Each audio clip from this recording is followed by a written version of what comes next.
I'm Debbie Hartner. I'm Elsie Johnson. And we are two sisters, Southern Cooking.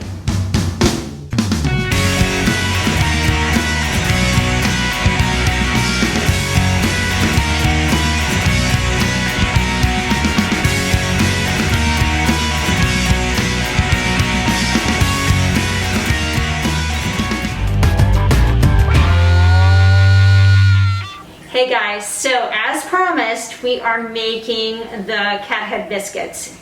We are so excited to do this. When I hear cat head biscuits, all I think of is my cats. Elsie's got a whole farm of cats. Let's just say that We got one here that we do not like. there's a kitty here that's got too much kitty in her, and she's a rambunctious little soul. So we try to Rein her in. Don't tell Ben this, but like 2 weeks ago, she came flying through here, and my camera went to the ground, and she sat over there waiting for me to yell at her because she knew it was coming. So She's a kitten. Yeah, she is. She's a young kitten, so she's got plenty of Energy. fire in her bones. But anyway, back to the cat head biscuits. Here we go. We are going to make some cat head biscuits. So our cat head biscuits are a little different than the average recipe. So we got all-purpose flour with the baking soda, the baking powder, and the salt. But we also have cake flour. So we're doing it a little bit different. We're going to give it a nice taste. So go ahead, Elsie. Okay. Elsie is the resident baker for when it comes to biscuits. That's her thing. Mine's cakes, Elsie's is biscuits.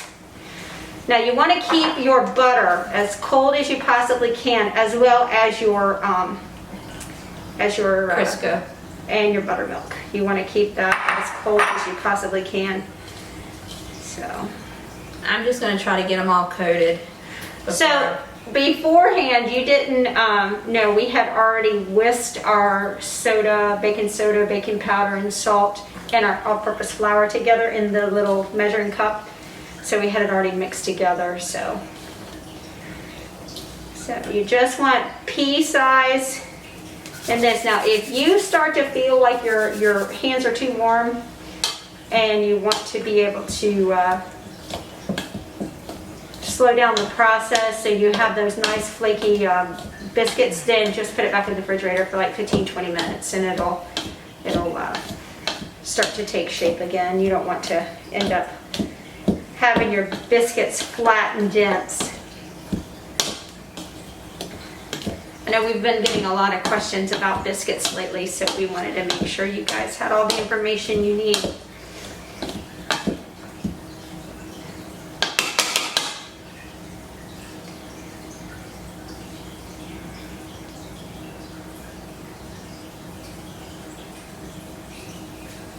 So this is what it's going to look like when you're done.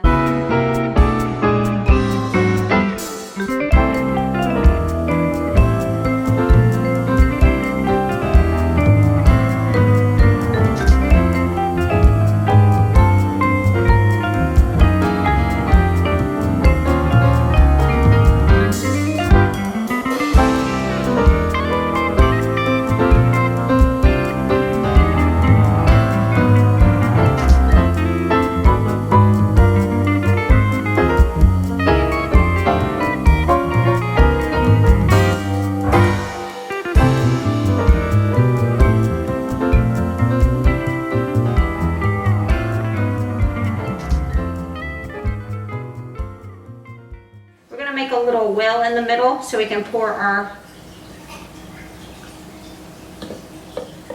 buttermilk in it.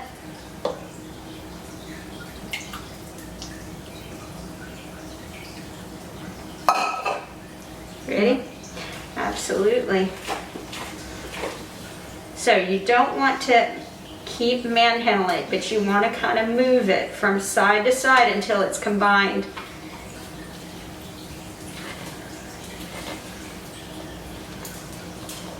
I took my wedding ring off because I knew I was going to lose it in the bowl if I didn't.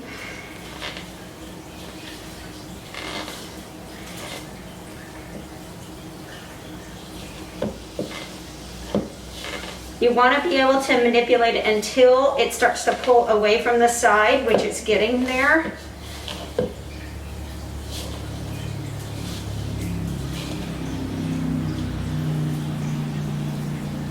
I love the smell of buttermilk when you're baking. I don't like buttermilk per se to drink, but I love the smell of it. It has like a tangy scent. Well, that's how you make buttermilk, is vinegar and milk. So tell them the recipe, Elsie. It's a hack. 1 cup of milk, whole milk, to a teaspoon of distilled white vinegar, and let it sit for 2 to 3 minutes. It'll curdle for you and make you buttermilk. Okay, I don't want to overwork it too much because then your biscuits are going to be dense. So I'm going to go ahead and just strip my fingers here. And then we're going to start Put them in the pan. put them on our skillet. You can use a baking tin, a 9-inch baking tin if you want to. Make sure you grease it up with either butter or Crisco or something. And we use butter. And we're using one of my cast irons. So, all right, Elsie, let's start making these up. We're going to use a scoop, so we have the same size, and these are called drop biscuits, so they're going to drop right into the pan. And we may have to add someone to these because cat head biscuits are very large, so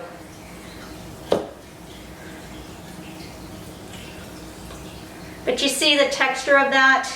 You don't want it to be where it's... You should be able to get, I think, about 6 to 8 out of here. Always put your smallest biscuit in the center.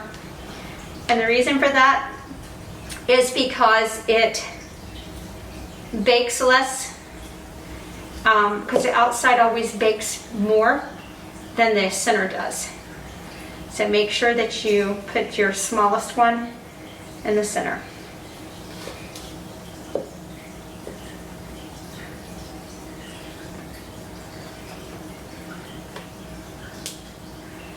Well, I think maybe we should put a little bit more on these, Elsie. What do you think? Yep.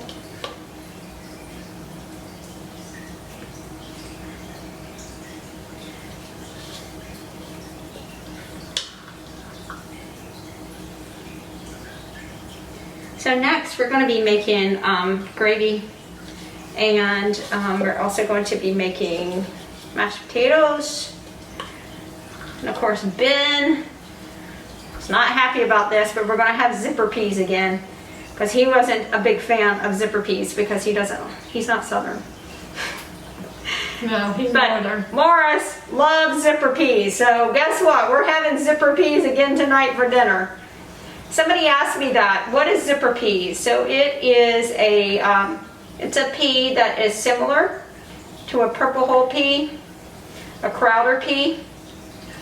The reason they're called zipper peas is because basically when they grow on the beanstalk or the vine or whatever, when you pick them, you can actually pop the end, and the string will kind of like zip right off, and then you pop them out.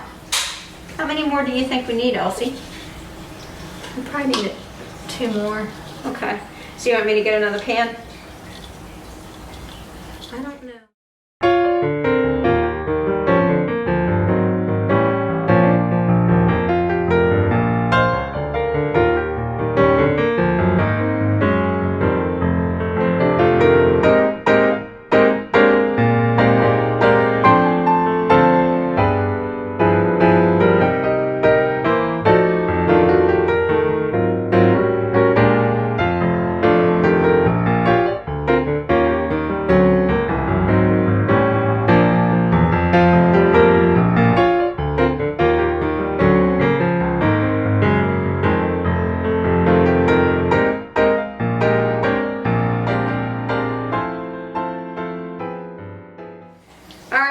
So this is what we look like, and we're going to put it in the oven, and we're going to have some beautiful cat head biscuits here soon.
Hi, I'm Elsie. And I'm Debbie. With Two Sisters Southern Cooking. We thank you for visiting our page.